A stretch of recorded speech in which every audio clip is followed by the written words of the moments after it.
Cuman masalahnya kita suka memposisikan sebagai dalang, bukan sebagai wayang. Mana contohnya orang-orang yang mengakui sebagai dalang, bukan sebagai wayang? Kadang-kadang kita tak pernah sadar dengan kehidupan ini, bahwa segala sesuatu ada yang mengatur.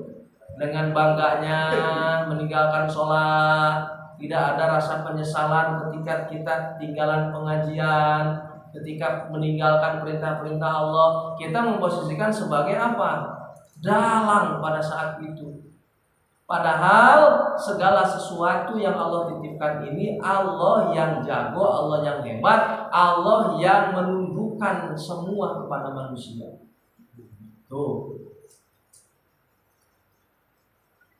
Nah, dia paham ya? Jadi Rabbil Alamin itu kecuali Allah, semuanya diatur Allah. Mana? Manusia, jin, malaikat, dawabin, dan hewan-hewan yang berayap. Ya, awas jangan sampai-sampai setiap yang takut dengan ulama, termasuk hewan melata, itu adalah ulama. Setiap orang yang takut dengan Allah itu adalah ulama, termasuk hewan melata. Allah, itu nggak ngaji orangnya. Ya, kalau dibilang takut kecuali manusia dan jin, semuanya makhluk itu takut dengan Allah. Ombak yang saling bersautan itu pun sedang zikir. Kalau orang ahli makrifat itu melihat ketika ombak saling bersautan ke kiri, masuk kemana, ke daratan, lalu surut lagi, itu pada bahasa, kalau bahasa Abangan pada saat itu menyebutkannya la ilaha illallah. Kalau orang zikir itu daun juga yang sedang ketebak oleh angin itu berzikir la ilaha illallah, la ilaha illallah. Semua ayam ketika bangun jam 2 subuh itu menyaksikan hadirnya para malaikat. Walaupun cuma bahasanya berkokok-kokok, tapi secara hakikinya ayam itu menjawab salam malaikat yang turun ke bumi. Semua makhluk Allah kecuali jin dan manusia berzikir kepada Allah, takut kepada Allah. Batu yang di dalam surat Al-Baqarah, yang akan menjadi suluhnya, bambunya, penyalanya, percikannya api neraka adalah dari manusia dan batu yang disembah. Sampai saat ini batu menangis loh, Pak. Padahal batu itu bukan batu yang mana sekarang ada di mana, di jalan ataupun di wahangan, di air mana, di sungai, tapi batu yang disembah oleh orang-orang kafir pada saat itu. Tapi batu tidak mengerti pada saat itu. Ketika akan menjadi percikan api neraka adalah dari manusia-manusia yang tidak beriman kepada Allah, dan batu yang disembah oleh para manusia. Pada saat itu batu sampai saat ini menangis. Makanya banyak batu-batu yang ngeluarin air. Karena apa? Batu pun berzikir kepada Allah, terus berzikir kepada Allah, berzikir kepada Allah. Hewan pun, semut apa semua berzikir kepada Allah, kecuali siapa? Manusia. Adam ketika pertama dikesurgakan oleh Allah Subhanahu wa Ta'ala, datang Jibril alaihissalam membawa apa? Membawa amanah dari Allah. Lalu kata Jibril ditawarkan yang pertama kepada gunung, wahai Jabal, saya membawakan amanah dari Allah berupa ibadah. Apa? Ketika orang menjalankan ibadah ini maka akan diberikan surga. Diceritakan 10 kali lipat surga, diceritakan banyak menceritakan surga. Terus kata Jabal, gimana Jibril kalau seandainya saya tidak bisa mengemban amanah ini? Lalu diceritakan cuma sedikit dari kisah masalah neraka. Akhirnya Jabal gunung menolak, tidak mau. Memikirkannya apa? Bukan nikmat surga ada yang sangat luas, tapi satu kali diceritakan tentang masalah neraka, Jabal menolak, gunung nggak mau, bawa aja tuh ke langit.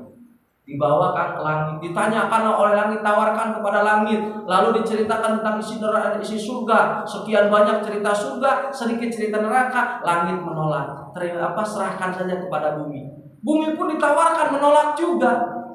Tiba-tiba datang ke Adam. Pada saat itu Adam sedang ada di surga, diceritakan tentang masalah kenikmatan surga, sedikit cerita neraka, diambillah oleh Adam.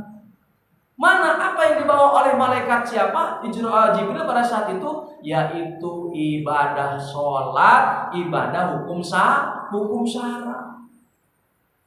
Tuh, ya sampai saat ini kita karena menerima emban itu, Pada saat Nabi Adam ditawar-tawarkan dulu oleh Jibril. Cuman Adam lah yang menerima karena Adam posisinya sedang ada di mana?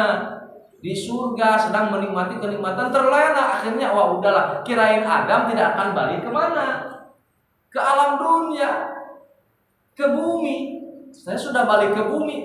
Kata Adam penyesalan. Makanya dengan bahasa Coba kita buat bahasa dengan Rabbana dzalamna anfusana wa illam taghfir lana wa tarhamna lanakunanna minal khasirin. Itu adalah kalimat, kalau dibuka, kalimat tauhid yang sangat luar biasa. Maka amalkanlah itu. Setiap pada sholat Rabbana dzalamna anfusana wa illam taghfir lana wa tarhamna lanakunanna minal khasirin. Itu adalah pengakuan seorang hamba walaupun dia orang soleh, tapi dia tidak merasa soleh.